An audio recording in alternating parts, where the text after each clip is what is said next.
Ouest France, It West et Océane présentent toute l'actu du RC Vannes. 3 minutes 30 de folie à la Ravine. C'est Boutier qui va aller au bout. Il va aller au bout, Boutier. Aujourd'hui, Van est content. Le club est content et je suis content. Salut à tous, bienvenue dans ce nouvel épisode du podcast consacré à 100% au RC Vannes. On retrouve la même équipe que d'habitude, évidemment. Salut Jean-Luc. Salut Romain, salut à tous. Et salut Juliette. Salut Romain, salut à tous. On n'est pas 3 aujourd'hui, nous sommes 4. Notre invité, le dessinateur Reg. Salut Reg, bienvenue. Oui, bonjour Romain, bonjour à toute l'équipe. Merci d'être avec nous. On va passer cet épisode ensemble. On te retrouve sur les réseaux sociaux après chaque match du RC Vannes avec cette hermine blanche vêtue du maillot de l'équipe. On te retrouve aussi dans les éditions de Ouest France de Saint-Malo. Exactement, en général, le samedi matin, donc pour l'actualité de la semaine. Donc un petit résumé en dessin. Et puis ce vendredi soir, pour le match face à Biarritz, tu seras là à la Rabine pour présenter ce livret bande dessinée sur l'aventure du RCV en top 14. Tu peux nous dire juste quelques mots pour commencer ? Oui, alors en fait c'est un petit peu toutes les gribouilles, c'est comme ça que je les appelle, c'est tous les dessins en fait que j'ai pu faire après chaque match quand il était en top 14, donc qui permettaient d'amener d'une façon un peu décalée et humoristique le résultat du match. Et puis tous ces dessins vont être rassemblés en effet dans un petit livret, donc l'aventure gribouillée, comme j'ai appelé, et qui devrait sortir donc pour le match de vendredi soir, où je serai présent donc pour dédicacer. On aura l'occasion d'en reparler dans cet épisode. Avant cela, retour rapide sur le match à Carcassonne. Juliette, Jean-Luc, deuxième mi-temps quasi parfaite, et puis les 5 points, et puis on revient en Bretagne. C'est le résumé de ce week-end. Voilà, deuxième mi-temps, oui, quasi parfaite. C'est vrai que la première mi-temps, ça balbutie un peu. Alors, il y a peut-être des événements et des faits de jeu qui ont fait qu'il a fallu 40 minutes pour se régler. Boutier a été forfait en dernière minute, remplacé par Surano au poste d'arrière, qui lui-même se blesse au bout de 5 minutes. Donc, c'est Thibaut Debesse qui devait être en touriste à Carcassonne et qui finalement a joué quasiment tout le match. Donc, ça explique peut-être ça. Juliette était au stade, elle va pouvoir compléter. Bon, voilà, on se doutait que Carcassonne n'avait pas la caisse pour embêter le RC Vannes au-delà de 50-60 minutes. Ils ont tenu une mi-temps et puis après, c'était trop vite, trop fort pour eux. Donc mission accomplie, ouais. Juliette, tu étais à Carcassonne. Oui, exactement. J'ai fait le long déplacement jusqu'à Carcassonne. C'était un super déplacement, franchement. Le stade plein ou presque, même si Carca est la lanterne rouge de Pro D2, ils sont hyper soutenus par le public jaune. Vraiment, c'était hyper agréable de bosser là-bas. Un match à 19h en plus, donc il y avait peut-être plus de familles que d'habitude pour le RCV qui joue habituellement à 21h. Il y avait vraiment une super ambiance. Carcassonne a impressionné, franchement, ils ont, en tout cas évidemment en première période, ils ont mis la pression sur le RC Vannes. Ils ont peut-être ce supplément d'âme parce qu'ils jouent leur va-tout en Pro D2, ils viennent de remonter, mais bon, le maintien va être compliqué pour eux. Ils ont mis cette pression, mais effectivement, ils n'ont pas pu tenir toute la rencontre, surtout qu'ils ont été très très pénalisés. Vannes, évidemment, en a profité, ils ont quand même pris, les Carcassonnais, 3 cartons jaunes, donc c'est beaucoup trop pour essayer de rivaliser avec le leader. Vannes a fait le travail de sape en première période, c'était peut-être pas une première mi-temps très aboutie dans le jeu, mais en tout cas, ils ont épuisé Carcassonne, et puis ça a payé évidemment en deuxième mi-temps, surtout qu'ils ont vraiment bien négocié le retour des vestiaires. Il y a eu ce doublé de Schonert, Enzo Benmegal comme d'habitude qui fait un numéro solo dans la défense en essai de 60 mètres. Si vous n'avez pas vu les images, allez les voir parce que c'est vraiment... On les voit beaucoup sur les réseaux. C'est vrai que ça passe. Vraiment très impressionnant. Enzo, il prend le ballon et puis... il nous a expliqué sans trop de... Enfin, vraiment avec relâche, sans pression, son essai en conférence de presse. Il n'est jamais impressionné, ce garçon. il est assez sympa à voir. C'est vrai que tout en relâche, il se fait servir par Thibaut Debesse, je crois. Puis il file à l'essai tout seul. Puis ensuite, il y a Robin Tacola qui plante un triplé, son premier de sa jeune carrière. Donc, c'est vrai que c'est la deuxième mi-temps un peu parfaite pour le RC Vannes. Il faut aussi relativiser face à l'adversaire. Ce qui fait 6 points au classement, 6 points d'avance sur le deuxième pour nos Vantel. Le RC Vannes s'envole ou il ne faut pas trop s'affoler non plus ? C'est vrai que ils s'enflamment pas du tout. C'était un peu le bloc un peu idéal ou programmé pour ça. C'est vrai qu'ils ont... Quoi qu'en disent les coachs, ils avaient un calendrier sur ce bloc qui était un peu plus abordable que celui qu'ils auront au mois de janvier, par exemple. Et c'est l'occasion effectivement de faire le plein. Et donc quand on fait le plein, forcément on prend le large par rapport à ce qui suit derrière. Ils sont à 49 points, c'est plus que ce qu'ils avaient fait il y a 2 ans et plus que ce qu'ils avaient fait dans l'année 2021 où ils avaient aussi terminé deuxième. On est quasiment sur des records de points à ce moment-là de la saison. Ils ont encore 10 points à prendre, ils pourraient être à 59 points, ce qui les mettrait sur des bases de quasiment 120 points d'ici la fin de saison. Donc on est sur du leader qui marche bien et qui est quasiment au record. Il y a je crois, Le Loup et Oyonnax ont fait mieux à la même période. Donc, ça ressemble un peu à une petite échappée et un petit matelas confortable pour passer les fêtes. Largement en avance, largement en confiance aussi. Reg, en tant que dessinateur, est-ce qu'on a autant d'imagination quand le RC Vannes est en confiance comme ça, gagne quasiment tous ses matchs? C'est vrai qu'on voit les matchs un peu différemment, contrairement à la saison top 14 où fallait quand même amener le petit dessin humoristique malgré les résultats on avait un peu plus de défaites. C'est vrai que cette année, avec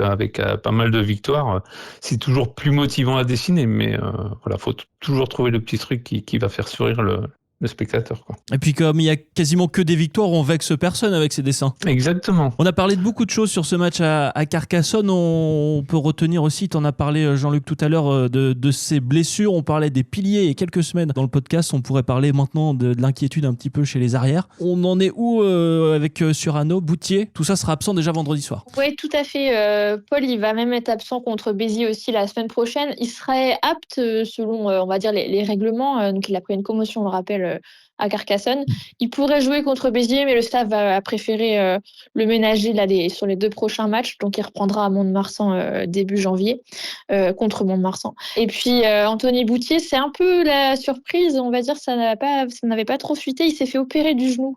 Il était gêné depuis quelques temps, c'est pour ça qu'il a déclaré forfait à Carcassonne. Et là, il vient de mettre une photo sur les réseaux sociaux. Il est en récupération. Et il s'est fait opérer d'un genou qui le gênait depuis quelques temps. Et donc, il s'était déjà fait opérer à ce genou-là il y a quelques années. C'est vrai que c'est un peu le bon moment, entre guillemets, comme nous disait Jean-Noël hier. Là, c'est au cœur de l'hiver. Il a 33 ans, Anthony Boutier. Donc, il est temps que là, il récupère un peu et puis il reviendra au beau jour. C'est un peu dans un sourire comme ça qu'il nous a dit Jean-Noël Spitzer. Et donc, il sera là pour la fin de saison, évidemment. Mais là, c'était un peu le moment pour lui de récupérer de ce genou qui le dérangeait. Hier, à l'entraînement, on a vu Ben Stevenson, l'arrière, qui est arrivé cette saison, qui occupait le poste de 15. Jean-Noël voulait un peu le voir à l'essai. C'est sans doute lui, d'après ce qu'on a vu, qui débutera vendredi contre Biarritz. Il y a aussi l'option Gwenaël Duplaine qui n'a pas beaucoup joué cette saison. Donc à voir, effectivement, c'est le poste en ce moment qui est un petit peu en galère, on va dire, du côté du RCV. C'est l'avantage aussi d'avoir un groupe assez étoffé et complet, c'est-à-dire qu'ils n'ont pas besoin de pousser les joueurs à jouer. Ils peuvent se permettre de donner à Anthony Boutier quelques mois pour se remettre, sachant qu'il faudra que tout le monde soit prêt au moment où ça compte au printemps. Pour le Surano, c'est pareil, ils vont pas prendre de risques plus que ça. Il y a effectivement Ben Stevenson qui peut faire. Et, Spitzer nous disait l'autre fois qu'il aimerait bien tenter aussi Robin Tacola à l'arrière, un de ces 4. Ils ont de l'avance, ils peuvent se permettre de faire ces petits essais et de mettre beaucoup de monde au repos. Dans le même genre, il y a Medrano qu'on n'a pas vu sur ce bloc-là et qui avait beaucoup joué l'année dernière, qui avait beaucoup joué en début de saison et qui là refait un peu de physique et qui pourra revenir. Ils ont un effectif et un groupe complet qui leur permet ça, donc autant en profiter, quoi. Je parlais des piliers tout à l'heure. C'est vrai qu'il y a une différence puisque les piliers c'est vraiment un poste spécifique. Tout le monde ne peut pas ou ne veut pas forcément jouer pilier. Là, derrière, il y a un peu plus de monde finalement. Il y a plus de polyvalence en tout cas. À l'arrière, c'est vrai, là par exemple, il y a Elliot Rodil qui jouera pas non plus contre Biarritz, mais ça manque pas, hein, les centres. Il y aura Francis Sailly, Robin Tacola, Pierre Boudéan. C'est vrai qu'ils ont le choix, donc ils peuvent se permettre de mettre au repos des joueurs. Mike Roux ne jouera pas non plus vendredi. Pareil, pour la même chose, il est laissé au repos parce qu'il a quand même pas mal enchaîné le demi-mêlée. Il y a en 3e ligne aussi Francisco Goricen a été autorisé à rentrer en Argentine cette semaine pour un événement personnel, donc pareil il manquera le match contre Biarritz, mais entre guillemets, ça pose pas de problème. Le groupe est étoffé, est homogène aussi. Peut-être c'est le groupe le plus homogène que le RCV ait connu depuis le début du professionnalisme. Mathéo Desjeux, pareil, il a enchaîné. Commence un peu à ressentir la fatigue, surtout qu'il n'a pas beaucoup joué la saison dernière. Il a une petite lésion à la voûte plantaire, nous disait le coach hier. Donc pareil, tous ces joueurs vont être mis au repos cette semaine, voire la semaine prochaine, pour repartir en super forme, on l'espère, en janvier. C'est le dernier match de la saison, ce vendredi de la saison civile à domicile à la Rabine. Reg, est-ce qu'il y a un match qui t'a marqué ou plus inspiré en tout cas cette saison ? Alors cette saison, celui qui m'a marqué, c'est quand même celui qui s'est passé à Rennes. D'abord parce que c'était pas très loin de chez moi, puisque je suis de Saint-Malo. Mais c'est vrai que c'est un match qui était très impressionnant de par le monde. Presque il y avait 30 000 personnes, je crois. Avec toute cette ambiance, c'est quelque chose d'assez impressionnant. Jean-Luc, comment on aborde Biarritz ce vendredi soir à la Rabine ? Comme d'habitude, on va dire. Les 5 points, et puis voilà. Comme d'habitude à la Rabine. Non, a priori, il y a moyen, même s'il y aurait beaucoup de changements dans l'équipe. Biarritz, c'est une équipe qui est un peu compliquée à cerner parce qu'elle a déjà gagné à l'extérieur. Ils sont allés gagner à Soyaux-Angoulême, où c'est jamais simple. Ils ont fait un nul à Carca aussi, mais ils ont pris des lourdes défaites, que ce soit à Colomiers, Provence, Grenoble. Ils ont déjà aussi perdu chez eux. Enfin voilà, c'est une équipe quand même qui, comme d'habitude à Biarritz, on va dire, il y a quand même des bons joueurs là-dedans. Il y a Lesgourg qui arrive avec je sais plus combien de matchs de top 14, mais qui est arrivé cette année. Et puis il manque toujours un petit quelque chose. Biarritz, c'est un club toujours un peu compliqué où il y a des histoires extrasportives qui polluent un peu chaque année le groupe. On se dit toujours qu'ils vont revenir et puis chaque année, depuis quelques temps quand même, c'est un peu compliqué. Donc si Vannes joue sérieusement, alors c'est vrai qu'il n'y a pas le match de Rennes, il n'y a pas les 75 ans non plus à fêter. On retombe dans un match un peu classique. Donc il faudra trouver la motivation, mais je pense que si les Vantais sont à leur niveau, ça devrait être comme d'habitude, quoi. Mais je pense qu'il faut se méfier, mais c'est vrai que c'est surtout, je pense qu'ils se le disent, les joueurs, parce qu'ils veulent pas être surpris, quoi. Ils sont un peu dans l'obligation de se dire qu'il faut se méfier. Ils peuvent pas prendre un match par-dessus bras comme ça.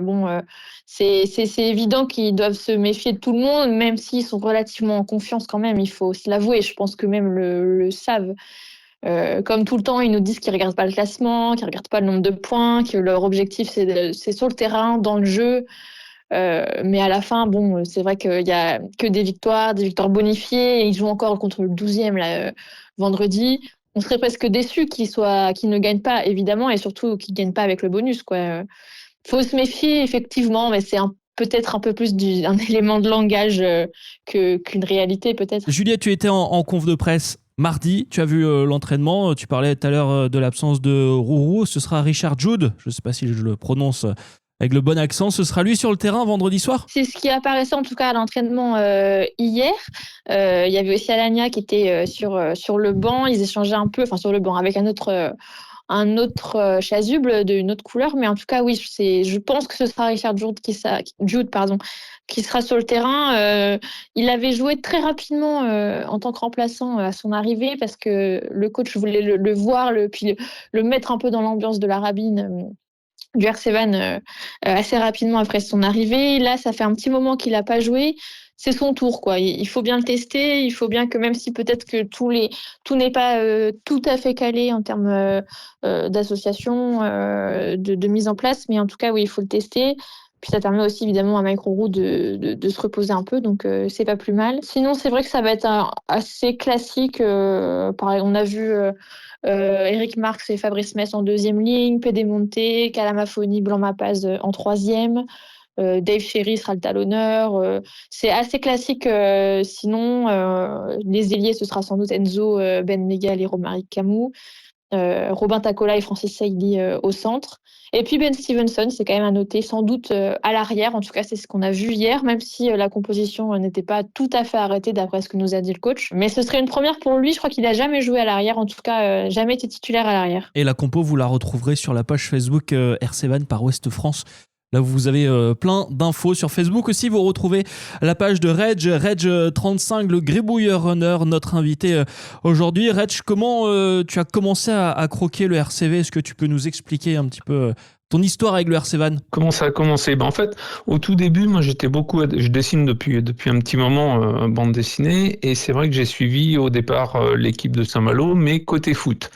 Et puis voilà, après 4-5 ans avec eux, j'ai laissé un petit peu au repos, et quand j'ai vu le RCV entrer en top 14, je me suis dit tiens, c'est l'occasion. J'avais des neveux qui étaient dans le rugby, et du coup je me suis dit allez hop, je vais me lancer en dessinant un peu de rugby pour le RCV là. Et puis j'ai vu en fait qu'il y avait il y avait vraiment un engouement. On voit vraiment les supporters qui échangent au niveau des commentaires, des choses comme ça. Enfin, ça motive vraiment à continuer à le faire. Et puis c'est comme ça qu'est venue un petit peu cette suite de dessins, quoi. Fallait trouver les idées, fallait trouver les choses comme ça. Donc j'avais des amis abonnés au RCV qui me permettaient d'avoir des retours d'infos pour essayer d'illustrer chaque match. Je lisais la presse, j'écoutais les podcasts, les choses comme ça. Enfin, histoire d'avoir la meilleure info pour faire le petit dessin humoristique qui va bien, quoi. Et pas loin de 10 000 abonnés sur les réseaux sociaux. J'ai vu aussi à chaque dessin, ça réagit pas mal. Pas mal de commentaires. C'est ça, exactement, il y a pas mal de gens. Et comme je disais, il y a beaucoup de supporters aussi des équipes adverses.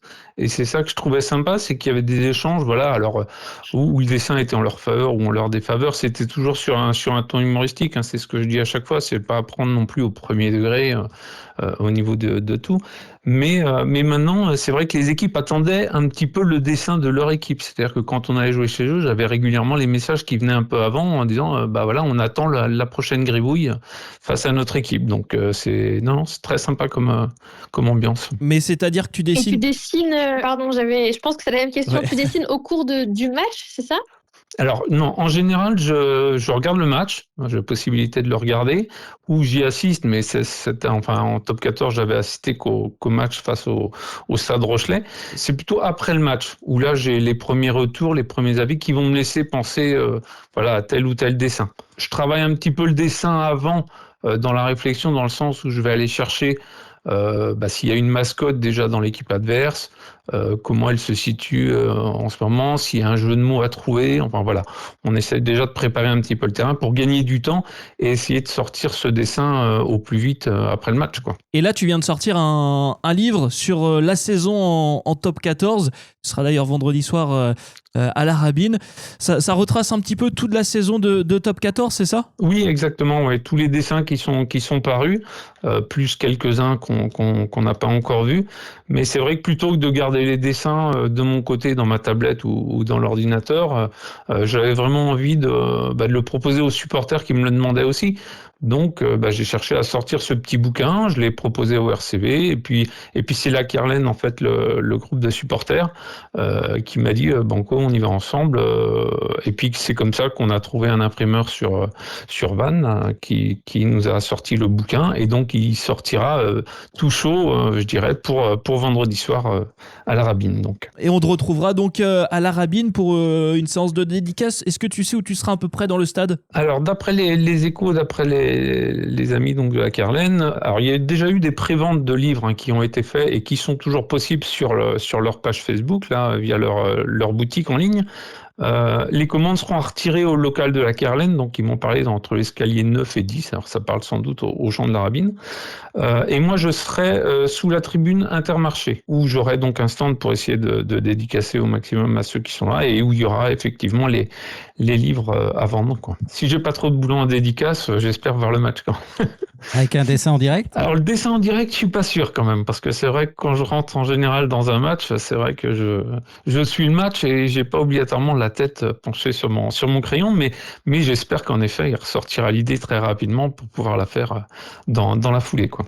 Est-ce que tu connaissais le rugby avant de commencer à croquer le RC Vannes, ou tu as découvert en même temps que le début de tes dessins? Alors j'ai toujours été un petit peu à suivre différents sports, il y a pas de truc particulier, mais c'est vrai que le rugby, je l'ai plus suivi à ce moment-là, où je me suis dit tiens, une équipe bretonne qui arrive à ce niveau-là, c'est quand même intéressant. Donc je suis un peu plus rentré dans le monde du rugby à ce moment-là, et je vous dis, j'ai mes deux neveux là, il y en a un qui joue au Stade Français et un autre qui est passé par le RCV dans les étudiants là. Donc du coup, c'était l'année où vraiment tout était rassemblé pour me dire on va voir un petit peu le rugby de plus près. Bon, après il fallait comprendre toutes les règles, et je vous cache pas que quand on on connaît pas tout ça, c'est pas toujours évident, quoi. Est-ce que tu as déjà eu des retours ou des commentaires de joueurs ? Non, alors j'ai eu quelques contacts. Alors le contact le plus sympa que j'ai eu, c'était avec Cyril Blanchard, donc Bouli, pour qui j'avais eu l'occasion de faire une paire de chaussures en même temps pour lui, puisque je dessine aussi sur des chaussures. C'était à l'occasion de son mariage, vous voyez. Et qui, du coup, me répond assez facilement au niveau des messages. Donc j'ai trouvé ça très sympa au niveau contact.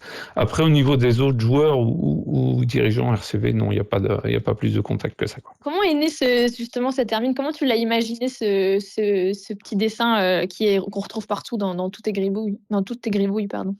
Eh ben en fait, l'hermine, c'était pas très compliqué à trouver. En fait, l'idée, voilà, c'était l'animal. Je cherchais pas obligatoirement un personnage, homme ou femme. Enfin voilà, c'était vraiment l'hermine m'est venue tout de suite au niveau de l'esprit.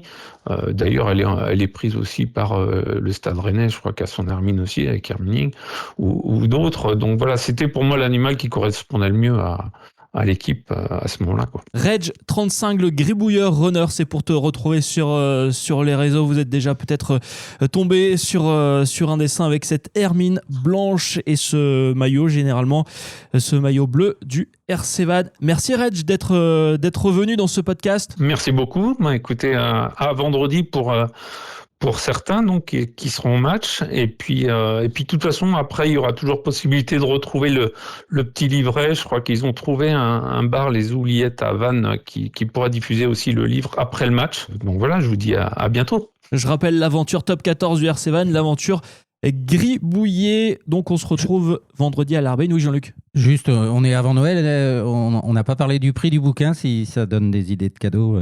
Alors, on est sur un livre qui fait 40 pages et qui sera à 12 €. Merci Reg. En tout cas, on se retrouve à la Rabine vendredi soir. On vous souhaite, à vous qui nous écoutez, un bon match pour ce Vannes-Biarritz. Dernier match à domicile pour cette saison civile. Merci Juliette, merci Jean-Luc. Bon match vendredi. Merci, salut, merci beaucoup.